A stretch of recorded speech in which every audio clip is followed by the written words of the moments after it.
दोस्तों नमस्कार, स्वागत है एक बार फिर से देश और दुनिया की तमाम बड़ी खबरों में। आपसे निवेदन है कृपया चैनल को सब्सक्राइब करें और घंटी बटन भी दबा दें। ये पहली बड़ी खबर है, किसान आंदोलन में एक और किसान की मौत, अब तक 8 की जा चुकी है जान। दरअसल किसान आंदोलन के दौरान खनौरी बॉर्डर पर एक और किसान की मौत हो गई। मरने वाले किसान की पहचान 62 वर्षीय कर्नल सिंह के रूप में हुई है। पटियाला जिले के अरनो निवासी किसान कर्नल सिंह की 3 बजे मौत हो गई। कर्नल सिंह को सांस लेने में परेशानी थी और उन्हें हॉस्पिटल में दाखिल करवाया गया, जहां उनकी मौत हो गई। आपको बता दें कि किसान आंदोलन के दौरान ये 8वीं मौत है। अगली बड़ी खबर, अस्थायी तौर पर खोले गए बॉर्डर, दिल्ली कूच पर आज होगा बड़ा फैसला। दरअसल हरियाणा और दिल्ली सिंगू और टीकरी बॉर्डर को भी पुलिस ने अस्थायी तौर पर खोल दिया है। दिल्ली से चंडीगढ़ जाने के लिए कुरुक्षेत्र में जम्मू दिल्ली एनएच की सर्विस लेन को हरियाणा पुलिस ने खोल दिया है। यहाँ पर किसानों के मार्च को रोकने के लिए सीमेंट की बैरिकेडिंग की गई थी। पंजाब के किसान अब भी पंजाब हरियाणा के शंभू और खनौरी बॉर्डर पर मौजूद हैं। आपको बता दें कि उन्होंने फिलहाल दिल्ली कूच को 29 फरवरी तक के लिए टाल दिया है।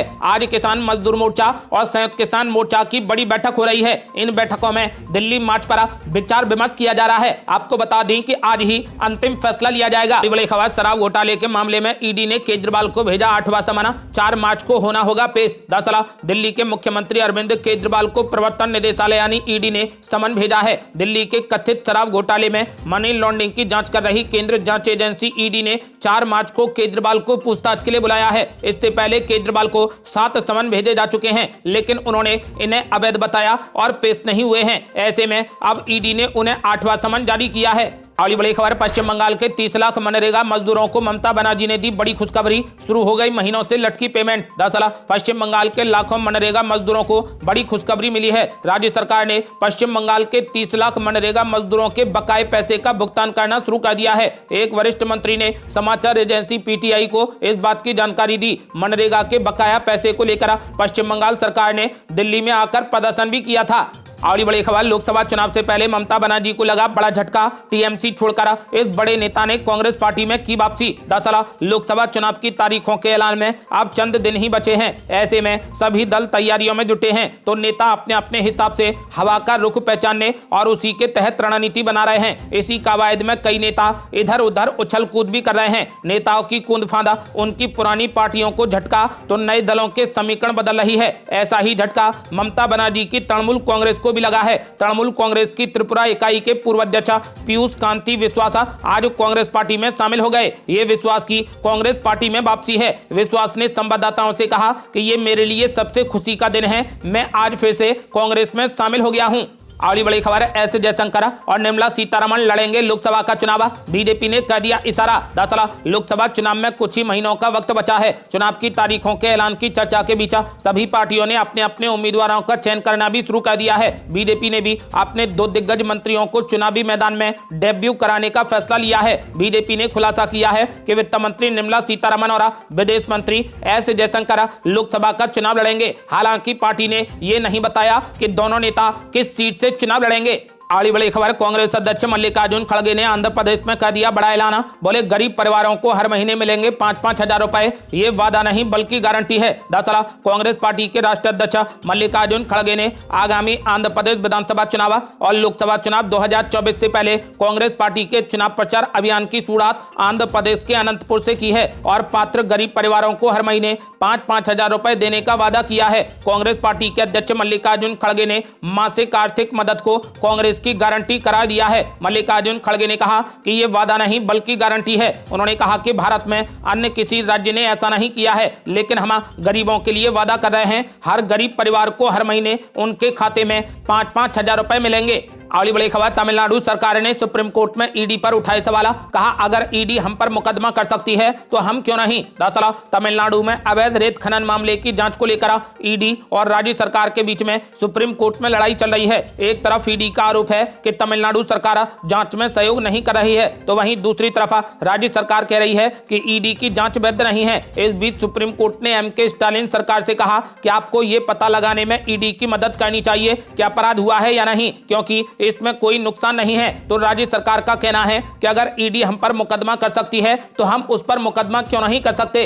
अगली बड़ी खबर, बीजेपी प्रवक्ता गौरव भाटिया ने राहुल गांधी पर बोला जबरदस्त हमला। बोले वो भी समय आएगा जब राहुल गांधी भारत भी छोड़ेंगे। दरअसल गठबंधन में शामिल दलों में सीट शेयरिंग को लेकर कई राज्यों में सहमति नहीं बनी है। इस बीच वायनाड सीट को लेकर चर्चा है कि राहुल गांधी अब ये सीट छोड़ सकते हैं। इस मुद्दे पर चल रही एक टीवी डिबेट में गौरव भाटिया ने कहा कि राहुल गांधी ने वायनाड छोड़ दिया, वो भी समय आएगा जब राहुल गांधी भारत भी छोड़ेंगे और इटली में जाकर पिज्जा खाएंगे। उन्होंने कहा कि राहुल गांधी वायनाड गए थे क्योंकि वहां पर मुसलमान ज्यादा हैं, तो ये दिखाता है कि वो सिर्फ मुसलमानों के नेता हैं। गौरव भाटिया ने कहा कि राहुल गांधी ने बंद कमरे में तो कहा ही था कि कांग्रेस मुस्लिम पार्टी है। मां सोनिया गांधी ने उत्तर प्रदेश छोड़ दिया और राजस्थान चली गई, राहुल गांधी ने वायनाड छोड़ दिया, वो दिन भी आएगा जब वो भारत भी छोड़ देंगे।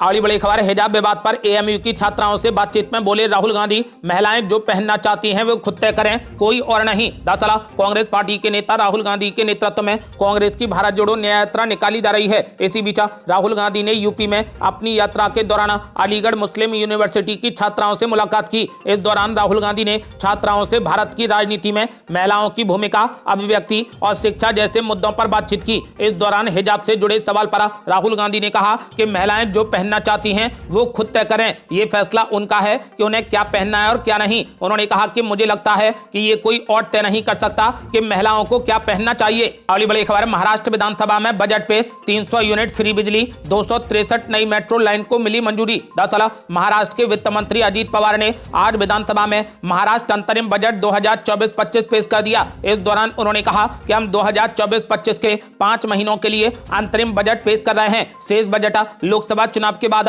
विधानसभा के अगले सत्र में पेश किया जाएगा। इस दौरान उन्होंने कई बड़ी घोषणाएं कर दी हैं। आगामी लोकसभा चुनाव को देखते हुए ये बजट शिंदे सरकार के लिए बेहद अहम रहने वाला है। महाराष्ट्र सरकार का 1 ट्रिलियन इकोनॉमी का लक्ष्य है। 263 नई मेट्रो लाइनों को मंजूरी दी गई है। इसके अलावा पशुपालन विभाग को 550 करोड़ रुपए दिए गए हैं। इसके अलावा उपभोक्ताओं को हर महीने 300 यूनिट फ्री बिजली प्रदान की जाएगी और किसानों को दिन में बिजली दी जाएगी। अगली बड़ी खबर, ईडी सीबीआई की छापेमारी पर तेजस्वी यादव ने बीजेपी पर बोला जबरदस्त हमला। बोले समझ जाइए कि बीजेपी घबराई हुई है। दरअसल पूर्व उप मुख्यमंत्री तेजस्वी यादव मंगलवार को जन विश्वास यात्रा के दौरान कटिहार पहुंचे। ईडी सीबीआई की छापेमारी को लेकर इस दौरान मीडिया ने उनसे सवाल किया। इस पर तेजस्वी यादव ने कहा कि इससे क्या फर्क पड़ता है, ईडी सीबीआई जब भी विपक्ष के नेताओं पर छापेमारी कर रही है तो समझ जाइए कि बीजेपी घबराई हुई है। उन्होंने कहा कि आप जो हैं वो अच्छा काम कर रहे हैं क्योंकि बीजेपी घबराई हुई है, इसीलिए ईडी सीबीआई छापेमारी कर रही हैं। अगली बड़ी खबर, अखिलेश के नेता बीजेपी में हो रहे शामिल तो भड़के रामगोपाल यादव। बोले कुछ लोग कुकुर मुत्ते की तरह हैं। दरअसल उत्तर प्रदेश राज्यसभा चुनाव के बीच समाजवादी पार्टी के कई नेता बीजेपी की ओर जाते दिख रहे हैं। पार्टी में हुई इस टूट को लेकर सपा महासचिव रामगोपाल यादव का बड़ा बयान सामने आया है। उन्होंने पार्टी छोड़कर जाने वाले नेताओं की तुलना कुकुर मुत्ते से कर दी है और कहा कि चुनाव के वक्त विधायकों का टूटना आम बात है। जब उनसे विधायकों की टूट को लेकर सवाल किया गया तो उन्होंने कहा कि कुछ लोग कुकुर मुत्ते की तरह होते हैं, हमारे यहां भी उगाए हैं। पार्टी में टूट फूट चुनाव के वक्त में आम बात है। अगली बड़ी खबर, दिल्ली विधानसभा में पानी के बिलों को लेकर आम आदमी पार्टी के विधायकों ने किया जोरदार हंगामा, सदन की कार्यवाही की गई स्थगित। दरअसल दिल्ली विधानसभा में आम आदमी पार्टी के विधायकों ने जोरदार हंगामा किया। पानी के बड़े बिलों को लेकर आम आदमी पार्टी के विधायकों ने यह हंगामा किया है। विधायक अधिकारियों के खिलाफ कड़ी कार्यवाही की मांग कर रहे हैं। हंगामे की वजह से सदन की कार्यवाही भी स्थगित कर दी गई। सौरभ भारद्वाज ने दावा किया कि दिल्ली जल बोर्ड के 40% से ज्यादा उपभोक्ता पानी के ज्यादा बिलों से परेशान हैं। ऐसे 10 लाख से ज्यादा उपभोक्ता हैं जो पानी के अधिक बिलों का भुगतान नहीं कर रहे। उन्होंने कहा कि दिल्ली सरकार ने इसके लिए वन टाइम सेटलमेंट योजना तैयार की है, लेकिन दिल्ली सरकार के अधिकारी इस योजना को आगे नहीं बढ़ा रहे हैं। अगली बड़ी खबर, राहुल गांधी की न्याय यात्रा में जीतू पटवारी की अग्नि परीक्षा। आज फिर से मध्य प्रदेश के दौरे पर पहुंचे जीतू पटवारी। दरअसल मध्य प्रदेश कांग्रेस अध्यक्ष का दायित्व मिलने के बाद पहली बार जीतू पटवारी की अग्नि परीक्षा होने जा रही है। दरअसल कांग्रेस नेता राहुल गांधी की भारत जोड़ो न्याय यात्रा मध्य प्रदेश आ रही है। मार्च महीने के पहले सप्ताह में ही ये यात्रा मध्य प्रदेश आएगी। भारत जोड़ो न्याय यात्रा में किसी तरीके की कोई चूक ना हो, इसके लिए PCC chief Jitu Patwari alert हैं और प्रदेश भर का दौरा कर चुके हैं। इसी क्रम में जीतू जीतू पटवारी आज फिर से मध्य प्रदेश के दौरे पर हैं। राहुल गांधी द्वारा निकाली जा रही भारत जोड़ो न्याय यात्रा 2 मार्च को मध्य प्रदेश में प्रवेश करेगी। बड़ी बड़ी खबरें, इस बार वायनाड छोड़ सकते हैं राहुल गांधी, इन 2 लोकसभा सीटों से चुनाव लड़ने की चर्चा। दरअसल कांग्रेस नेता राहुल गांधी आगामी लोकसभा चुनाव में केरल की वायनाड सीट छोड़ सकते हैं। सूत्रों के हवाले से बताया गया है कि कांग्रेस के पूर्व अध्यक्ष राहुल गांधी के इस बार वायनाड से लोकसभा चुनाव न लड़ने की चर्चा है। रिपोर्ट के मुताबिक 2024 के लोकसभा चुनाव में राहुल गांधी 2 लोकसभा सीटों से ताल ठोक सकते हैं। सूत्रों का कहना है कि राहुल गांधी के कर्नाटक या फिर तेलंगाना की 1 सीट और उत्तर प्रदेश की किसी 1 सीट से चुनाव लड़ने की पूरी संभावना है। अगली बड़ी खबर, पेटीएम पेमेंट बैंक के चेयरमैन पद से विजय शेखर शर्मा ने दे दिया इस्तीफा। दरअसल विजय शेखर शर्मा ने पेटीएम पेमेंट बैंक लिमिटेड के नॉन एग्जीक्यूटिव चेयरमैन और बोर्ड के सदस्य पद से इस्तीफा दे दिया है। इस वक्त डिजिटल पेमेंट की दिग्गज कंपनी कई चुनौतियों का सामना कर रही है। भारतीय रिजर्व बैंक की कार्रवाई के बाद से ही पेटीएम पेमेंट बैंक लिमिटेड काफी उतार चढ़ाव से गुजर रही है। अब पेटीएम पेमेंट बैंक के चेयरमैन पद से विजय शेखर शर्मा ने अपना इस्तीफा दे दिया है। भारतीय रिजर्व बैंक के नियमों का अनुपालन नहीं होने के कारण पेटीएम पेमेंट बैंक को 15 मार्च के बाद ग्राहकों से कोई जमा या भुगतान लेने से रोक दिया है।